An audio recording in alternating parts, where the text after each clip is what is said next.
So this is the newer type engine with the intercooler, charge cooler setup here on the Volkswagen Skodas, etc. So we're going to replace the 4 injectors on this particular model. So you want to pop off these.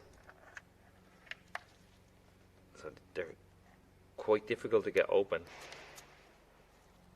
These are on the top of the injector there at the back. So these are the leak off pipes. There's 4 of them. So you can kind of see how it works there.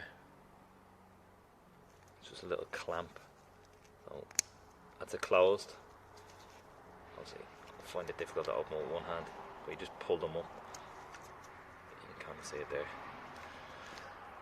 These are notorious for breaking, so you might have to replace them. It's about €100. Then you're gonna disconnect the 4 injectors. So they're all pretty straightforward. Same again, just pull the tab back. I like to push them forward and then pull it back like this.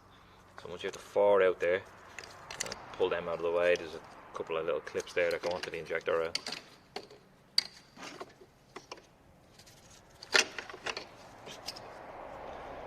Then what we're going to do is we're going to mark the injector pipes 1, 2, 3, 4. Mark them close to the injector so you know where they bolt on and are easier to fit. As you can see, this one comes around, bolts onto the 3rd one, and that one comes around. If you just take them off, it can be a little bit difficult. They're 17 nut, so you can get them too pretty handy. You will have to get this one off, you'll have to take this one off first. So just remember that when you're refitting them. Then we're going down onto these little multi-spline injector tie down bolts. These need to be replaced. They're stretch bolts, so they're only a couple of euro, maybe €2. Get 2 of them when you're doing the job.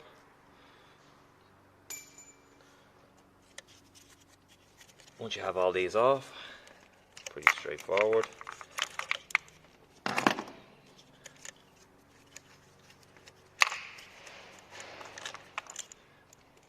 Oh, first things first, blow out any dirt, any debris before you go doing anything. Clean it up as much as you can. So you don't want anything falling down into the cylinders or going into the fuel system.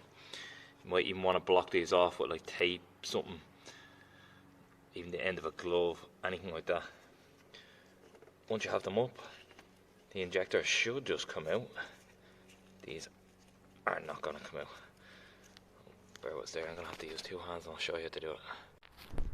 On this particular model, I forgot to mention that you have to take these 2 30 Torex out, otherwise you won't be able to lift this off.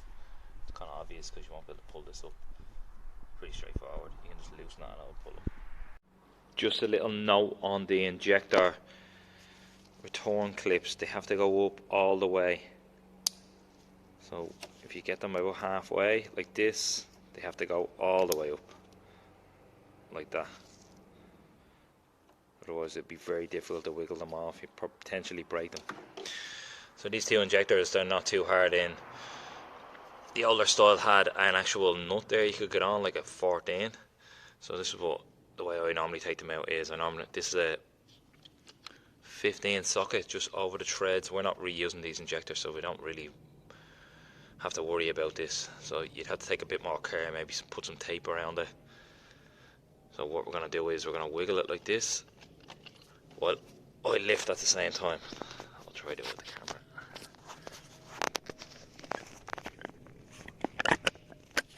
So basically wiggle and lift at the same time.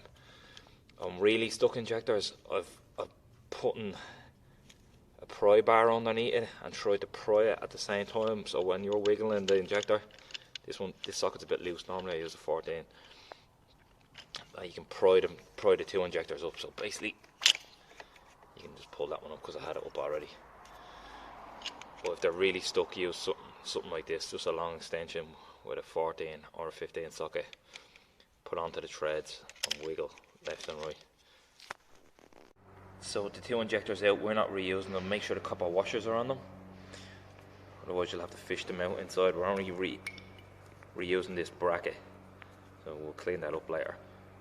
So you can have a quick look at it. This is the leak back.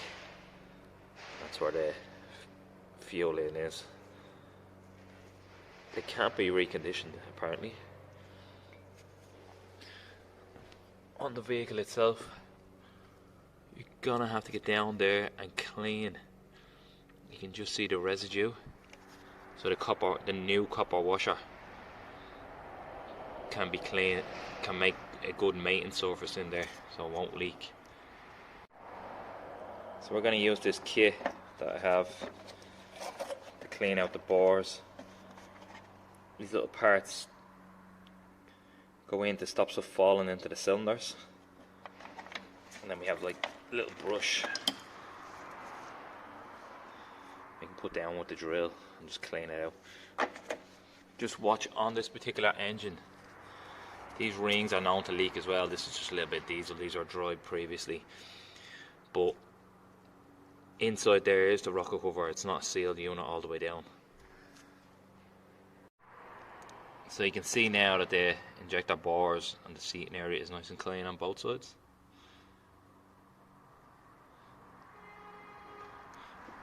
I'm going to pop the brand new injectors in. They come with washers pre-installed. We're going to reuse this part, and there's a little O-ring here to stop the oil from going down and filling up the where the injectors seat. So I've just put a little bit of red rubber grease on them, otherwise they're ready to fit. I'm going to leave these little caps on the new ones, and there's some caps on the back side as well. Just leave them on for the moment. So with the two injectors in, just going to nip this down. Do not, you'll see it pulling the two injectors down, but don't give it any torque at all. So we want to pop our injector fuel line back on. This is only nipped to like 1 Newton meter, maybe 2. We're going to tighten them up before I continue on bolting it down all the way. So we're going to tie down the little injector bolts. They're 8 Newton meters and 270 degrees. So I marked it at 12 o'clock and then came around 270 degrees and just brought it around to there. So they're tightened down on both of them. And we're going to nip all the rest of these on, push these on, make sure they're all the way home. All your connectors, recheck all the unions here. Everything looks good. Then we're going to get into the software end of things. We're going to run the fuel pump, make sure there's no obvious leaks with just the secondary fuel pump, in-tank fuel pump running through the diagnostics. Make sure there's no leaks, and then we're going to start it after coating in all the injectors. Let it idle till it gets the temperature. Check for leaks. So open VCDS, select control module, then engine, security access code will pop up there.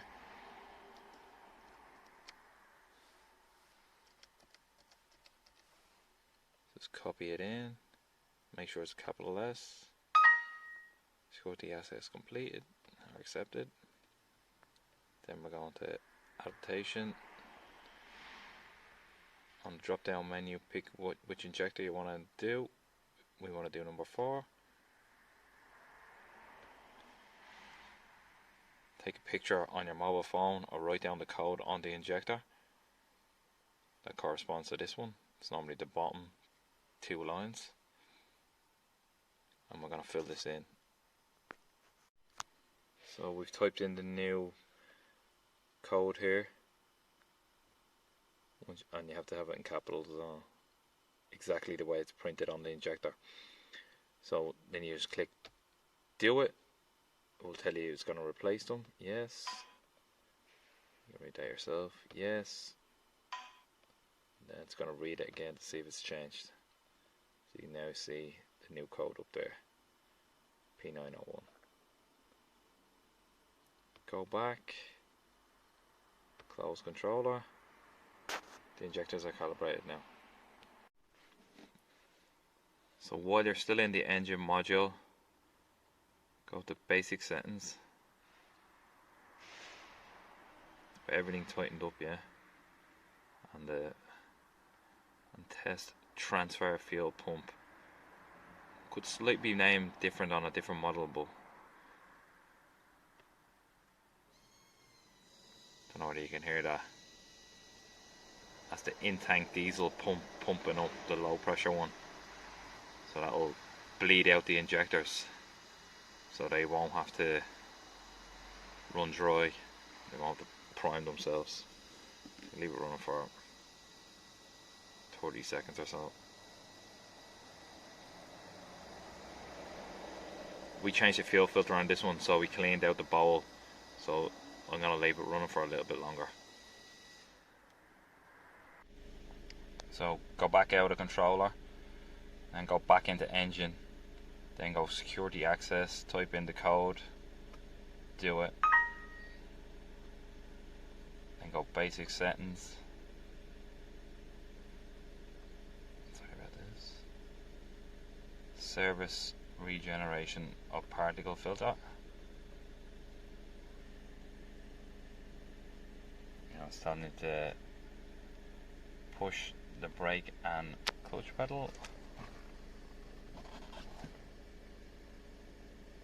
release the brake and clutch pedal, press the accelerator fully, release, and up here it's gonna run through a regen. Just leave it running all the way back to you. So go back out of the engine control module after doing all the above. Back into security code.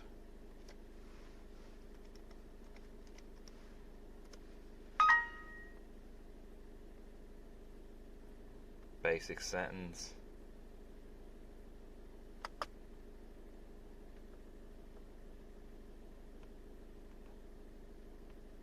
So what we're looking for is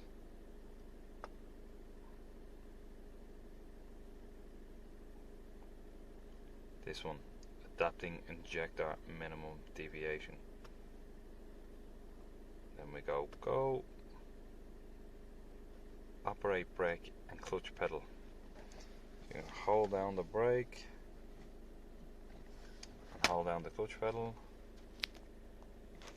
Release brake. Whoa. Press the accelerator full.